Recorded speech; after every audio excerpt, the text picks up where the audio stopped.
Welcome to ஐஸ்வர் academy. இன்றைக்கி என்ன பார்க்க போகிறோம் அப்படின்னா, இவ்வோட உடன்படுமை பார்க்கலாம். போன வகுப்பில் வந்துட்டு ஈயோட, அதாவது யாவோட உடன்படுமை பார்த்தோம். இந்த வகுப்பில் வந்துட்டு இவ்வோட உடன்படுமை. சரி, அதோட கண்டினியூ தான் இது. சரியா, ஏற்கனவே பார்த்துட்டோம். உடன்படுமை அப்படின்னா நிலைமொழியோட இறுதி எழுத்து என்னவா இருக்கும் அப்படின்னா உயிரெழுத்தாக இருக்கும். வருமொழியுடைய முதல் எழுத்து என்னவா இருக்கும் அப்படின்னா உயிரெழுத்தாக இருக்கும். அப்போது உயிரும் வந்துட்டு சேராது. அது சேராத போது என்ன பண்ணாது அப்படின்னா எந்த புணர்ச்சி நடக்காது. அப்படி நடக்காது இருந்தால் எந்த எழுத்தும் சேராது இல்லையா? அதை சேர்க்கும் விதமாக தான் ஒரு மெய் வந்துட்டு தோன்றும். இந்த இடத்துல வந்துட்டு உடன்படுமை அப்படின்னா ரெண்டு எழுத்தை சொல்லுவோம். என்னது அப்படின்னா யா வா, அதாவது இ இவ், இது ரெண்டையும் தான் என்ன சொல்லுவோம் அப்படின்னா உடன்படுமை எழுத்துக்கள் அப்படின்னு சொல்லுவோம். அது ரெண்டையும் தான் சொல்லுவோம்.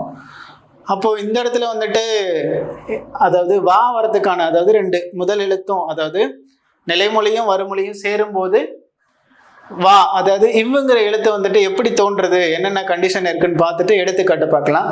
சரியா, ஃபர்ஸ்ட் பாருங்களேன். நிலைமொழியோட இறுதி எழுத்து என்னென்னவா இருக்கணும், அதாவது இறுதி எழுத்து என்னவா இருக்கணும் அப்படின்னா குறில் ஆ இருக்கணும், நெடில் ஏ, குறில் உ, அப்புறம் நெடில் உ, குறில் ஓ, நெடில் ஓ, அப்புறம் அவ். இதெல்லாம் வந்துட்டு எப்படி இருக்கணும், அதாவது இந்த எழுத்துக்கள்ல ஏதோ ஒரு எழுத்து நிலைமொழியோடைய இறுதி எழுத்துல இருக்கணும், அதாவது இறுதி சொல்லா இருக்கணும்.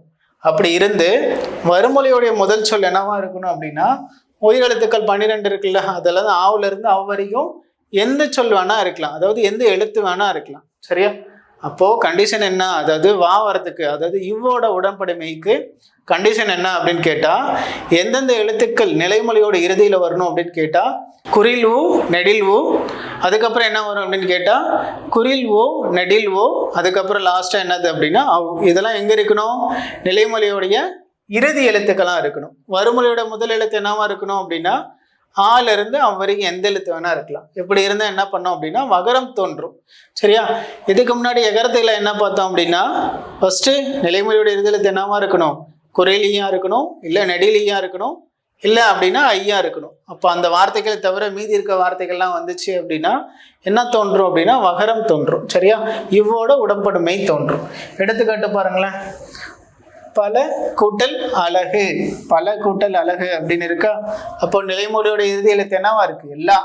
லாவை எப்படி பிரிச்சு எழுதுவோம், இல்லு கூட்டல் குறி லான்னு பிரிப்போமா. அப்போ இறுதி எழுத்து என்ன வந்திருக்கு, ஆ வந்திருக்கு.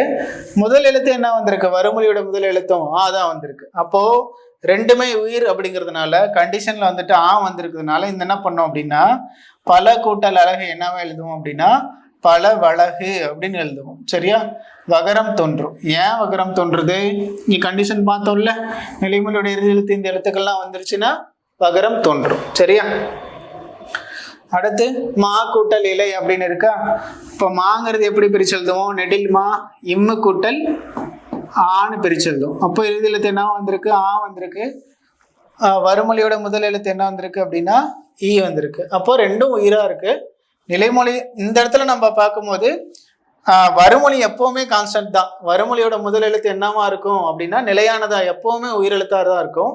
ஆனால் நிலைமொழி மட்டும்தான் மாறும். சரியா, என்னன்னு மாறும்னா இறுதி எழுத்தை பொறுத்து தான் அமையும். அது யா வருமா, அதாவது எகரம் தோன்றுமா இல்லை வகரம் தோன்றுமான்ட்டு. அப்போ இப்போ மா கூட்டல் இலை எப்படி எழுதுவோம் அப்படின்னா மா விலை அப்படின்னு எழுதுவோம். சரியா, மா விலை அப்படின்னு எழுதுவோம். அடுத்து பாருங்களேன், கோ கூட்டல் இல்லுன்னு இருக்கா.